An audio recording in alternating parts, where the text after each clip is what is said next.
Saint Francis of అసెసి అని ఒక ఆయన ఉన్నారు. ఆయన జీవితంలోనంటే ఆయన ఒక అమ్మాయిని బాగా ప్రేమించాడంట. ప్రేమించినప్పుడు దేవుడు ఆయన్ని పిలిచాడంట. పిలిస్తే దేవుని పిలుపు ఎక్కువ, ఈ ప్రేమ ఎక్కువ అనే మధ్యలో పడిపోయాడు. ఏం చేశాడు తెలుసండి? ఆయన అంటే ఒక ఎత్తైన చోట కొండలు ఉన్న ఒక ప్రాంతానికి వెళ్ళి ఆ కొండ మీద ముందు ఒక బొమ్మ గీశాడంట. ఒక బొమ్మ గీసి ఇది నా భార్య అని చెప్పాడంట. దాని పక్కన ఇంకొక బొమ్మ గీశాడంట. బొమ్మ గీసి ఇది నా బిడ్డ అన్నాడంట. దాని పక్కనే ఇంకొక ఇంటి బొమ్మ గీశాడంట. ఇది నా ఇల్లు అన్నాడంట.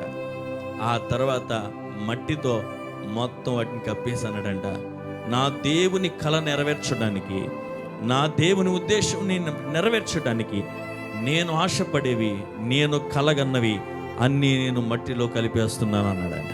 అందుకే దేవుని వాక్యం వింటున్న దేవుని బిడ్డలైన మనం ఈ రోజున ఒకటి మనం ఆలోచించుకోవాలి. మనం ఎందుకు ఇంత బలవంతంగా దేవుడు నన్ను ఈ స్థితికి తీసుకొచ్చారు, నడిపిస్తున్నారని నువ్వేమి బాధపడాల్సిన అవసరం లేదు. దాని వెనుకాల దేవునికి ఒక బలమైన ఉద్దేశం ఉంది. నేనంట నా ఉద్దేశం ఏమీ లేదు, నేను ఒక అద్భుతమైన ఒడ్డుకు చేర్చి అక్కడ నుండి దేవుడు ఒక ఉన్నతమైన స్థితికి నిన్ను చేర్చడానికి